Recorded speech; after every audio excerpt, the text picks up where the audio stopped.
Welcome to the Human Capital Innovations Podcast, your go-to source for personal, professional, and organizational growth and development. We hope you tune in often for all things people management, organizational development and change, organizational leadership, and social impact related. Maximize your personal and organizational potential with Human Capital Innovations Podcast.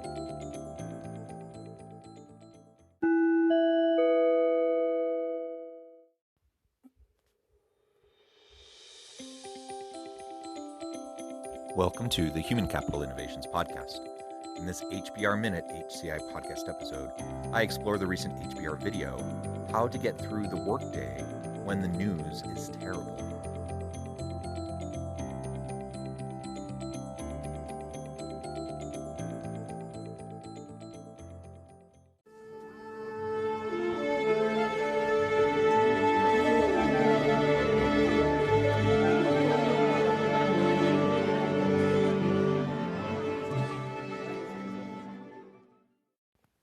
Welcome back to the Human Capital Innovations Podcast. It's great to be with you again today for this HBR Minute HCI podcast episode. Today I'll be exploring the recent HBR video, How to Get Through the Workday When News is Terrible. 2020 was a rough year, and the start of 2021 doesn't feel like it's getting any easier. So how do you stay focused at work? In this HBR video, they talk with Dr. Angela Neal-Barn, a professor at Kent University and the director of the Program for Research on Anxiety Disorders among African Americans. She shared her advice on how we can stay focused at work when the news is painful to watch and being recirculated all around us. She also shared her thoughts on how events like what happened in Washington, D.C. in January of this year can affect the Black and brown communities and what we can do about it. Here are some ways to help you stay focused. When you leave work, you have to leave work. Close the door, put away your laptop, and truly log off. You have to create that balance. Manage the time you're spending with technology, and if at all possible, unplug. And remember that people cannot read your mind. If your coworkers are distracting you, politely tell them you're busy and we'll catch up with them later. I hope you enjoy this episode with me. I will be exploring her comments in relation to this topic in little clips and bite-sized chunks, adding in my own thoughts and commentary along the way. Thanks for joining me, and I'll catch you on the flip side of this first clip. 2020 was a rough year, and the start of 2021 doesn't feel like it's getting any easier. So, how do you stay focused at work?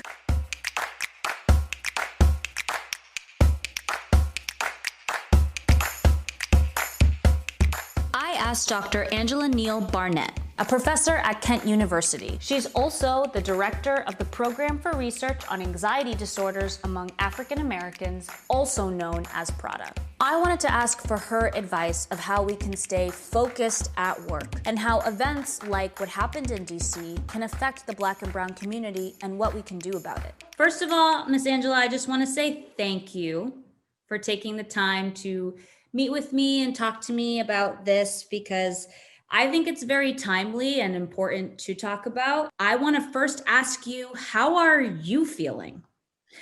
I had an Aunt Pooh who was from the Deep South. And every time you would ask her how she was doing, she would rear back her head and say, "Child, doing poorly."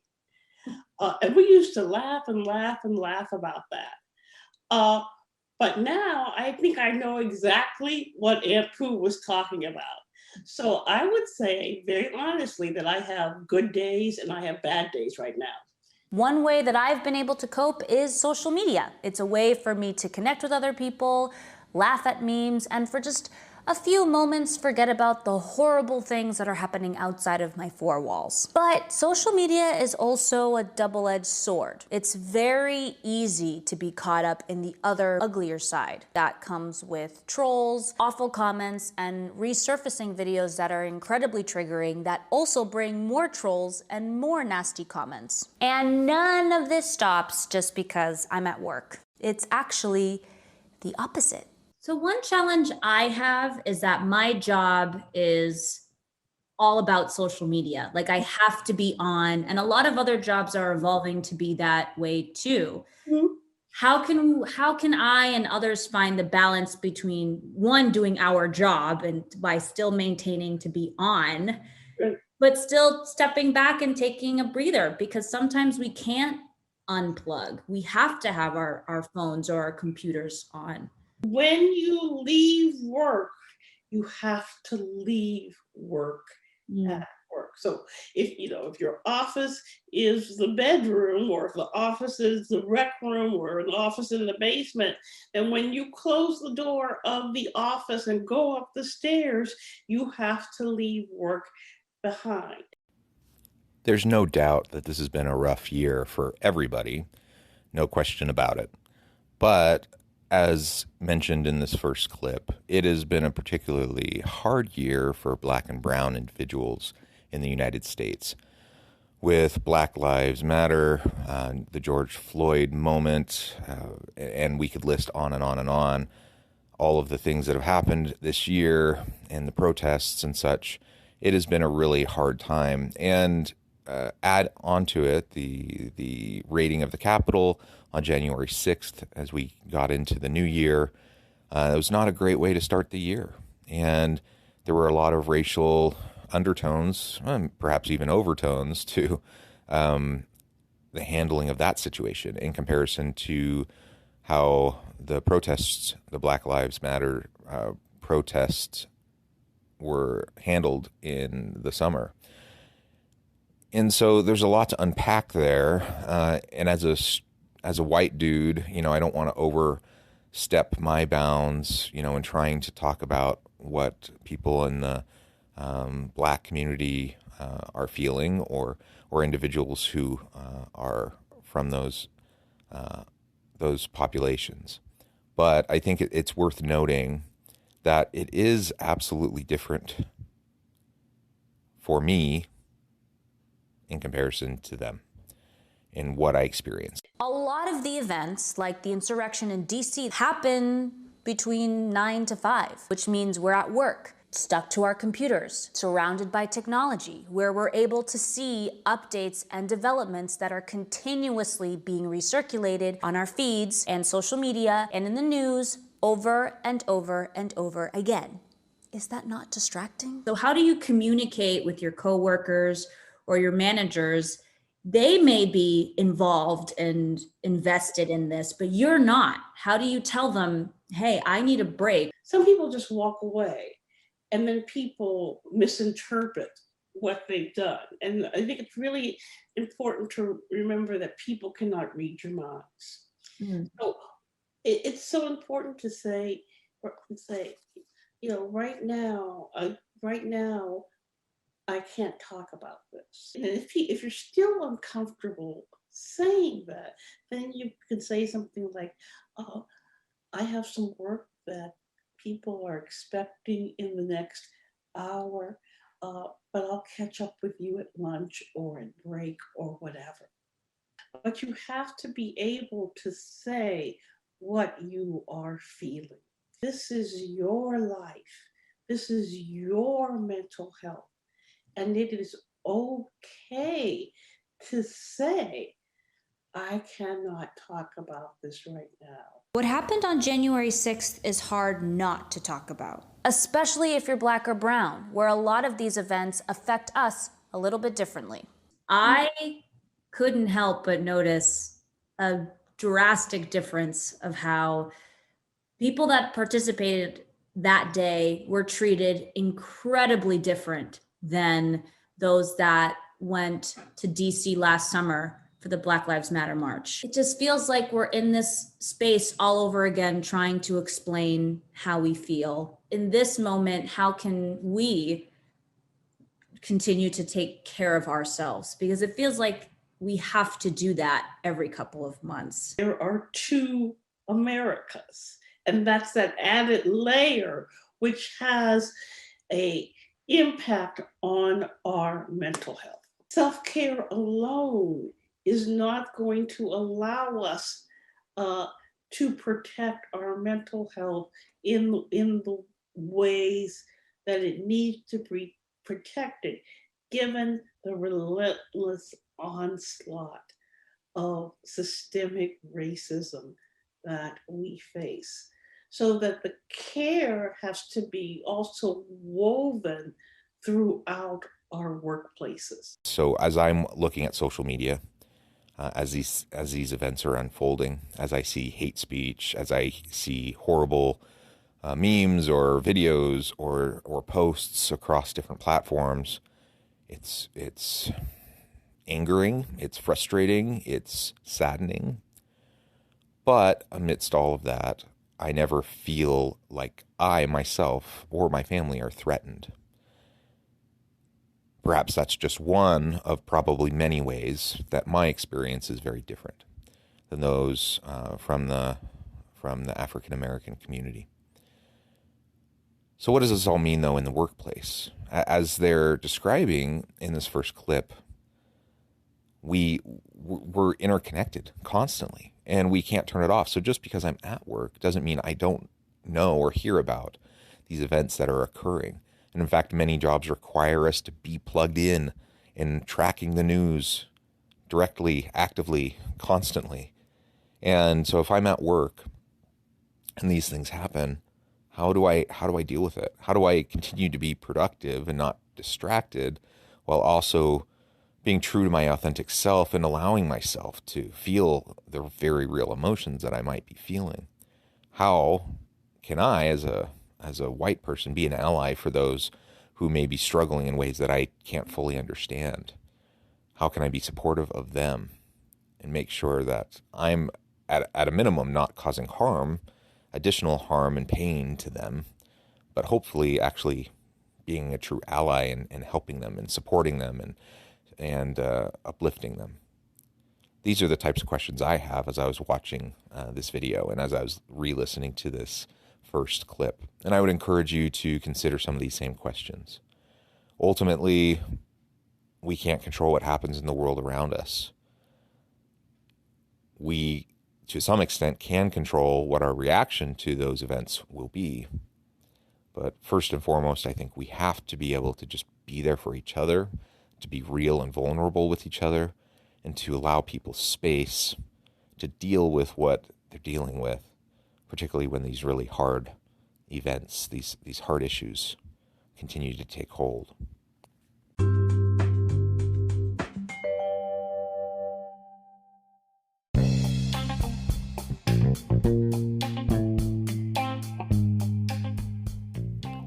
I'm excited to announce the publication of my new book from HCI Press, The Alchemy of Truly Remarkable Leadership: Ordinary, Everyday Actions That Produce Extraordinary Results. Consider how the nature of work has shifted over the past 50 years. With increased globalization, rapid technological advancement, and the shift in economic composition, the average job of today looks very different than the average job of 50 years ago. What will the jobs and organizations of tomorrow look like? Moreover, what does this all mean for organizational leaders? What are the core competencies and capabilities of organizations and their leadership that are prepared for continued disruption and geopolitical and socioeconomic shifts? Regardless of what the future holds, increasingly, leaders need to be socially minded, data-driven, decisive, champions of talent, and disruptors of the traditional notions of leadership, teams, organizations, and work. The Alchemy of Truly Remarkable Leadership will help you to explore your own leadership competencies and capabilities and consider ways to apply and implement them into your workplace and personal life.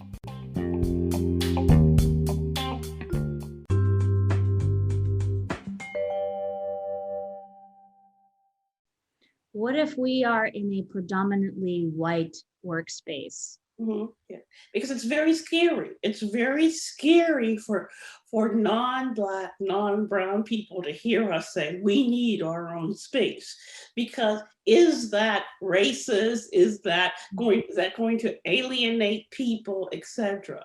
And the fact is that the questions and the experiences of non-Black, brown people are not the experiences of Black, brown people. We're not asking or saying the same thing. The impact on us is different.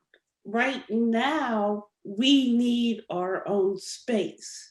And in giving us our own space, that means that down the road, we can come together with people who do not look like us.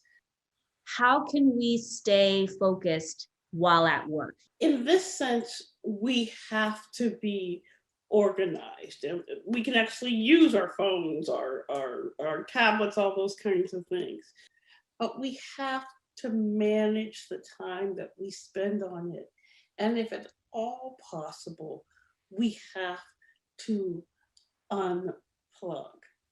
But it's not a big ask to say, okay, to turn it off during the lunch hour or to turn it off during the morning. But we know 24/7 with your phone in hand, no matter what you do, is just not going to be good for your mental health.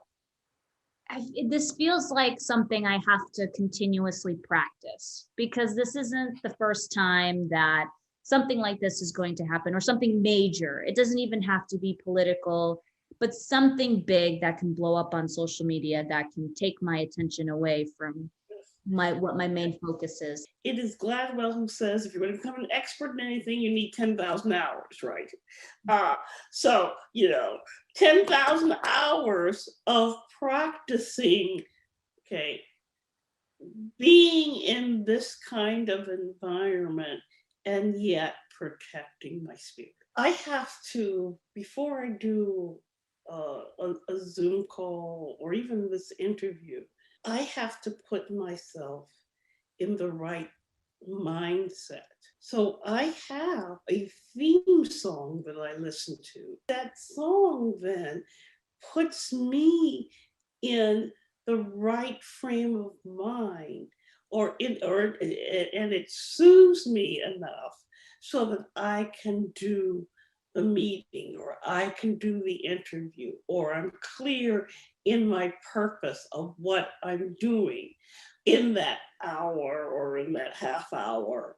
So what's your favorite song? What's the song? Oh, right now it's Aretha Franklin, and it's her live version of Amazing Grace. I love it.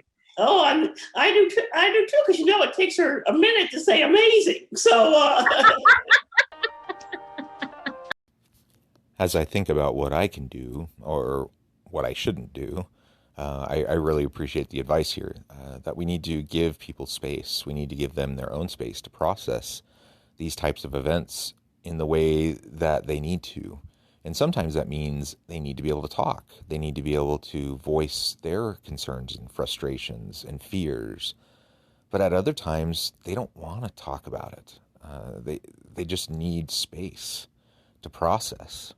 And they need to know that you aren't like that you are someone who supports them, who cares for them genuinely, sincerely, and that you will be there for them. I think this is not that much different than how you would treat any other meaningful relationships that you have in your life. You don't rush in trying to fix everything for somebody, because most people don't like that. But you have to be willing to sit with them patiently, to listen to them thoroughly, and just allow them to sit with their own emotions and their feelings. It is different. It's different for me than it is for individuals in the Black and brown communities, no question about it. It's different for me than people in the Asian community, some of the recent shootings and things of that nature. I can try to sympathize with them. I can try to empathize with them, and to some extent I can relate, but in many ways I just can't. And I don't need to pretend to be something I'm not. I just need to be supportive and be willing to sit with them. And if they need the space, I need to let them know that I'll be there for them, and they can go and do what they need to do. Ultimately, I think that's the number one thing I need to do, and that I can do as an ally and as someone who wants to be supportive. And bringing it back to the workplace, and bringing it back to specifically how I engage with social media and other news outlets and information that comes at me during the workday, I need to just remember that it's okay for me to turn it off. It's okay for me to step away. It's okay for me to not engage. I can choose to not do that, and anyone else can as well. Ultimately, we need to prioritize our own well-being, our own mental health, and practice self-care. That requires us to know ourselves well enough to know when we're going to be triggered, to recognize the early stages of anxiety and the stress that comes with these types of moments, so that we can proactively try to respond to them in a healthy way. So here are the takeaways before you start searching for your theme song. Number 1, focusing at work is hard, but doable. Make sure you give yourself time away from your desk. Go for a walk, turn off notifications, and remember, it is okay and incredibly important for you to tell your coworkers or your managers that you're not doing so well and that you need a break. Number 2, the impact of certain events is different, if not heavier, for Black and brown people. So it's important that while at work, we take the agency and ask for the space that we need in order for us to heal. Number 3, as much as this is about focusing at work, it's also important that we leave work at work. When the workday is over, shut off your computers, turn off your notifications, and shut your screens. Now excuse me while I find a Bad Bunny song to listen to before my next meeting. I appreciate these takeaways. I think they're very wise. I think we all should learn to practice these as much as we can. And frankly, these are all excellent takeaways for any time, not just in a time of social unrest or strife, or the challenges that we faced over this past year. I think those tips are absolutely the types of things we should be doing on an ongoing basis. We need to take breaks. We need to disconnect. We need to unplug when possible. We need to walk away, be willing to leave work at work, and focus on our home and our family and our friends when we're away from work, and practice, a better work-life balance, or whatever term you prefer to use. And ultimately, we need to just be committed to taking care of ourselves. There's no quick fix to this. The problems in the world are many, and they're complex, and it's messy. And as much, I do a lot of work in the space of social impact, and as much as I try to stay hopeful and optimistic, and I try to remember all the good things and focus on what I can do with my limited sphere of influence to impact and positively support and help those around me, it's still just true that there's a limit to what I can do, and the world is just messy. It's okay. It's okay to acknowledge that. It's okay to sit with that. It's okay to have good days and bad days. It's okay to, at times, feel overwhelmed and frustrated and angry even. But ultimately, as we take care of ourselves, we'll be in a better position to continue the good work, the hard work of fighting for social change, fighting for meaningful changes within the workplace, breaking down the systems and the barriers and the structural inequities that exist both in society and in the workplace. If we can be consistent about how we approach that, ultimately things will change. I'm confident in that, though often it won't go as quickly as we would hope, and there will be frustrations along the way. Things will change. I want all of my colleagues out there, anyone listening to this podcast, to know that I'm there for you. I want to be supportive of you, and I'll do everything I can to help you. And when I mess up, if I say something wrong, or if I make a misstep, please know that I am trying, and I want to do right by you, and I want to be helpful to you. Please help me know how I can help you. I hope you enjoyed this video. I think it's a very important message. I really appreciated reflecting on it myself, and I encourage you to also consider these points and consider what you can do moving into the future. Thanks for joining me for this episode of the Human Capital Innovations Podcast. As always, I hope you stay healthy and safe, that you can find meaning and purpose at work each and every day, and I hope you have a great week.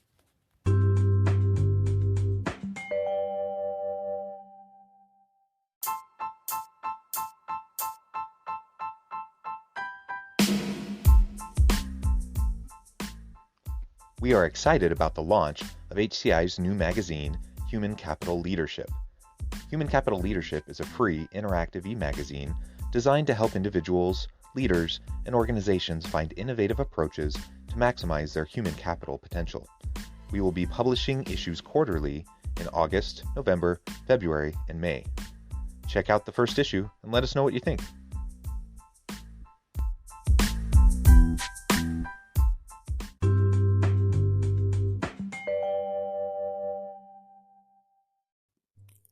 Thanks again for joining us for this episode of the Human Capital Innovations Podcast. I hope you stay healthy and safe and that you have a great week.